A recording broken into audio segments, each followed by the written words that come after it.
аялыңар акча сураса, анда силер бактылуусуңар.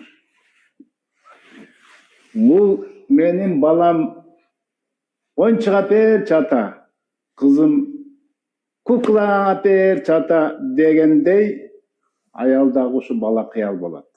Жылтырактарды жакшы көрөт, татууну жакшы көрөт.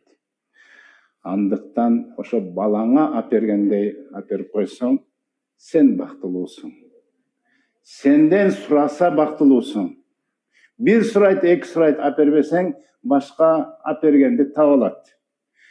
Бүгүн аялдар ушундай шыктуу, способный, акча тапкан жагынан эркектерден ашып кетти. Мына ошон үчүн өзү менен өзүм акчаны таба алам деп кетип ажырашкандар да ушундан көбөйүп атат.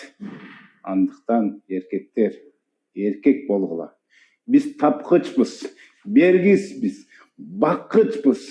Андыктан мен абдан бактылуумун.